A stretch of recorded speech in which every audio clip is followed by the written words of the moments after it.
going on, guys? I got another top 10 for Destiny, and top 10 is of course about exotic armors if you know how to read. The top 10 list is almost like if it made it on it, it's good. The order kind of can be give or take.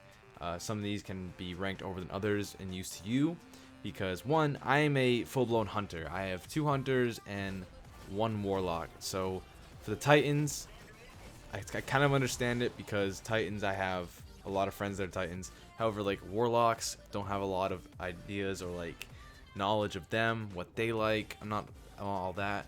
I do definitely know for sure hunters, but biased plays a little bit into it. But I tried to keep that out as much as I can. Asked around some friends, and this is what I put together. Just one pointer before I actually get down to the top 10 is that some of the equipment or armor on this list have the same abilities as others. Some of these are different in different classes. They may have the same overall perk. Of course, it's called different things. So when I say this, then, and there's another version of that for the Warlock or the Hunter or the Titan, that means that that one is also grouped in. I try to get those all together in one. So that's just one thing I want to say. Moving on. So number 10, we got Bones of Yao. These are just plain flat out cool. I wanted to put these on here because some things that I saw, like I saw a list of all the exotics, and there's some exotics out there that are not at all good. So Bones of Yao, or Ao, I don't even know how to say it. It's just a cool thing to have. It's just a cool thing to use. And if you don't know what it does, it is for the hunters, and they are allowed to have 4 jumps if you're using triple. It gives you an extra jump. At number 9, we have the Celestial Nighthawk. Yes, I know, 2 hunters in a row. Don't worry. Celestial Nighthawk, pretty good. Except it's only good in one thing. But because it's good in one thing, it is able to be at number 9. And of course, that thing is to be able to take all the golden guns, all 3 shots, and put them all into one big shot, and all the damage goes into that one blow. Of course, that's pretty good for only boss fights, because if you have a lot of enemies, that is very poor thing to have. So this is good for one thing and one thing only. Moving on, at number 8, we have the Armamentarium. This I can see as Titans. I see a lot of them using it. A lot of my friends use it mostly all the time, actually, in Trials of Osiris. That's usually where I see them breaking out. This has only one standout perk, and that gives you an extra grenade.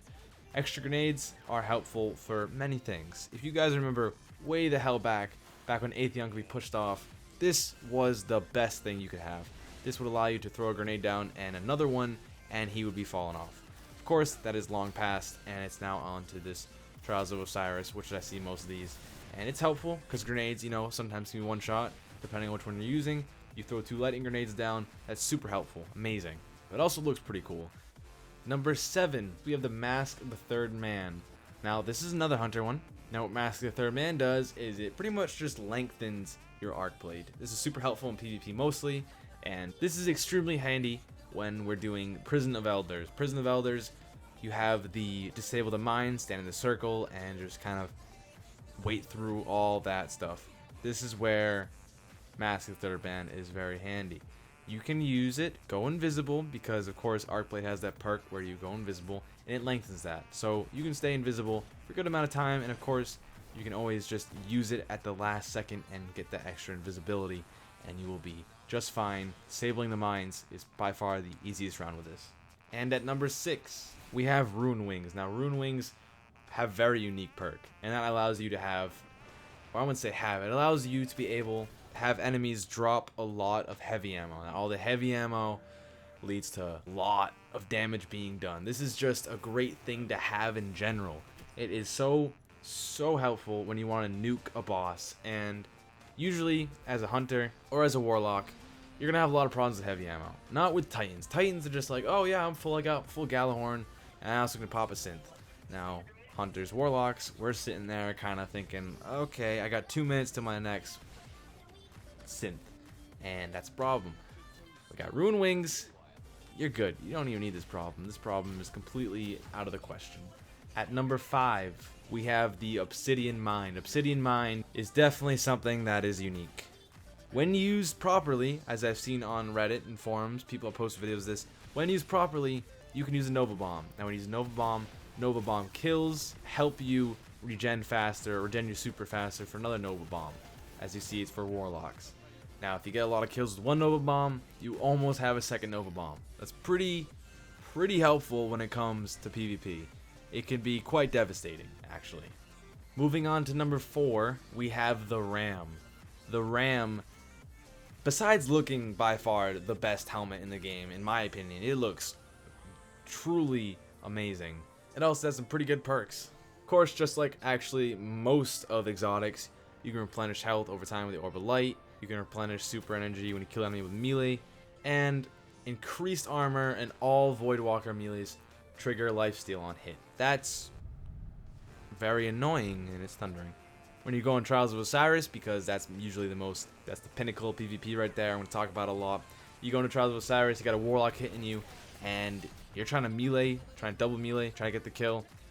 He's probably going to kill you 9 times out of 10, unless you can kind of dodge it, and that guy's not good at punching, which usually isn't the case. You're going to die. Again, it also looks amazing. Number 3, the ACHLYOPHAGE Symbiote. When I first saw this thing, it didn't look good. I didn't like it. It didn't look good. I still think it doesn't look good, but you can't argue with it. The perk on it is quite amazing. It's a hunter perk, and it allows for a 4th golden gun shot. Golden gun is a 1-shot kill in the Crucible. 3 is enough. That's 3 easy kills. 2 if you can, I don't know, somehow land it, like with an explosion when you get a kill. Get 4 kills with 3 shots. Now you got a 4th shot. That's really good. Celestial Nighthawk, way back before it. That's all 3 of them into 1. Now, ACHLYOPHAGE Symbiote, you got 4.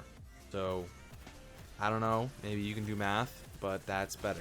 Unless there's some secret programming and coding going on behind it that spreads out the damage evenly. Either way, it's a 1-shot kill in PvP. And of course in PvE, that is 4 shots, 4 enemies, whether it's a Praetorian / Minotaur, want to take it down, get down the shields quickly. It's just helpful. What else is there to say, really? At number 2, we have Helm of Saint 14. This one, I'm actually saying it as a hunter or as a warlock. Not as a titan, but as a hunter. Because I'm saying it as that is for kind of a good reason. I'm saying it because with Helm of Saint 14, the Titan's bubble becomes almost like hazy to enemies. This is mostly talking about PvE. In the Prison of Elders, you have a sticky situation, a lot of thrall or something or whatever's coming up to you. That guy pops a bubble. You guys are pretty much safe in there. They may get like 1 or 2 hits in there, but they're going to back out because they can't see. So that's almost like a breather. It's really helpful, and when you're nuking someone, you throw it on a bubble, and no people go inside. You hop up, shoot your Galahorn or whatever rocket launcher. It is something that is helpful to have as an ally. Now, when it's you, I mean, it's good. It's almost like it's more for other people than it is for you. But, of course, you can use it as much for yourself, especially when you're doing it alone. You need some alone time. You want to be secluded by yourself. You got too much people around you. Throw that thing down, and when you're playing PvP, throw it down on top of an objective. No one's going into that. And then if you're me, you're gonna be ballsy as hell. You're gonna go in there, try to kill him, and probably fail. Last but not least, we have reached number 1, and this one goes to looks. It goes for the usage. It goes to all 3 classes. This is the Crest of Alphalupi Titan Hunter version, and then the Light Beyond Nemesis Warlock version. This one, this perk on here can be used anywhere. Trials of Osiris, it's clutch. You can go in, pick up your allies, pick up your friends, whatever you want to call them, and you can keep going on and hopefully win the round. And in PvE, Trials of Osiris, raids, anything, you gotta pick someone up. This is where you gotta do it. If you haven't already figured it out, if you haven't actually had it, if you're in the dark and living under a rock, you can revive friends, allies, teammates faster. It is the golden perk to exotics. Crest of Alphalupi, in general, on the hunter, looks amazing. The wolf, when I first saw it, way back in September, I was mind blown. I was just like, I need this. I bought 5 exotic engrams from Zur, hoping to get it. I ended up getting like Heart of Praxic Fire, all the other stuff that people wanted. But I wanted Crest of Alphalupi. I never got it, except for this one day on Nightfall. RNGesus gifted me with the Alphalupi, and I have been using it ever since. Pretty much every week I use it, and it just looks good. It's just a great looking thing. Light Beyond Nemesis with my 1 Warlock, that is what I'm rocking 24/7. It looks cool. The feathers, when I first saw it, my friend got it first, and I was really surprised to see it. It's just a really good looking helmet. The Titan one, I don't see many Titans using it. If you are using it, I give you a thumbs up and give you props. But I've had my Titan one in my vault. I just like to keep exotics. I'm kind of a hoarder. My vault is pretty full at the moment, even though they expanded it. I still got it, and I don't know. It just doesn't look as good as the other versions. But nonetheless, it's got the perk, and those are my top 10. Hope you guys enjoyed. If there are any other armors that you think should be added onto here, of course, please tell me. I forget. There's something that I skip over. Sometimes I didn't read it properly. Sometimes like, oh shit, that was the one I wanted. That was one I was forgetting. That was it. You can correct me. I'm fine with it. And also, go right on ahead and tell me what other things I should do, because I love making top 10s, love making videos. It's just a fun thing to do. And I'm not as creative as you guys sometimes. Sometimes you guys have some great ideas. I was recommended this by Quantum Light Gaming and a guy named Valtteri Serene. That's how you pronounce it. Not sure. But thank you guys for requesting it. Thank you guys for watching. Subscribe for more. And hope to see you guys in the next one. Peace.